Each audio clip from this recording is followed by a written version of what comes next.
Lakini yaumiza jamani, ati mimi nayoacha ibaki story imepata mwingine kunipenda. So nyamaze tu. Haja gani uniambie? Baki nalo. Kupendana ni kawaida na kuachana pia ipo. Niache, haina haja uniambie unieleze masifa yote. Wewe niache. Nisipokuelezea utajitia tamaa bure. Acha tupate utafiti.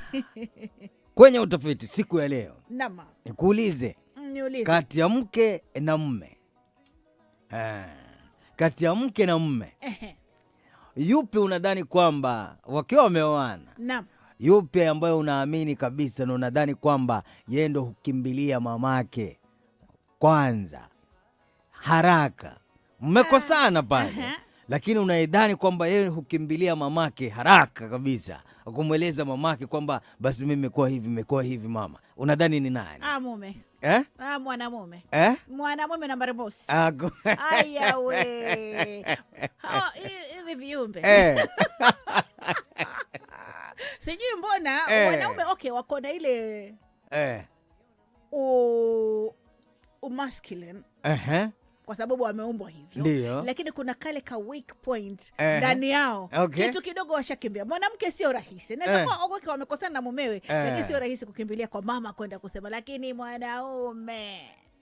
Mimi naona mwanaume. Leo umegonga ndipo umegonga ndipo. Aya, utafiti hujakosea. Utafiti umebaini kuwa wanaume wengi hukimbilia kwa mama zao pindi tu wanapokosana na wake zao, ila mara nyingi hufanya kwa siri, wasijulikane kuwa wameongea na mama zao kwa kuogopa kudharauliwa na wake zao au kudhalilika kwa kukosa ujasiri.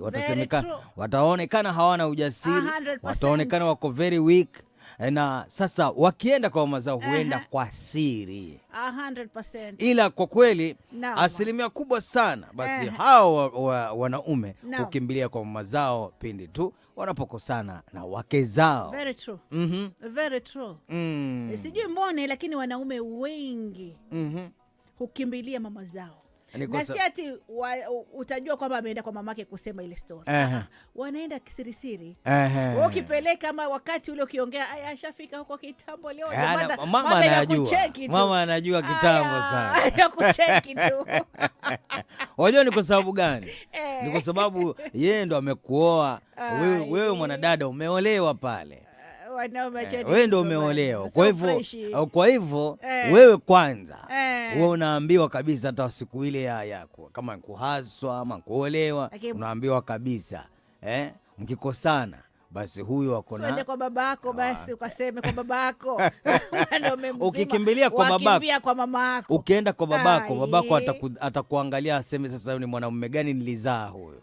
Kwa nini tena? Huyu ni mwanamume gani? Kuelezea issue, baba ni hivi na hivi na hivi. Wewe kama mtu mzima, issue kama hii inaweza tackle vipi? Upewe njia na jinsi ya kuihandle ile issue. Lakini wewe wakimbia tayari kwa mama ndo atakupa ushauri na atakwambia huyu mke kweli anakufaa au mke hakufai. Mama atakwambia wazi. Hapo kidogo mwateleza kina kaka. Na wapenda sana, lakini kwa hali hiyo hapana bwana. Acheni hizo. Akweni hivyo. Kama siku ziwe nyuma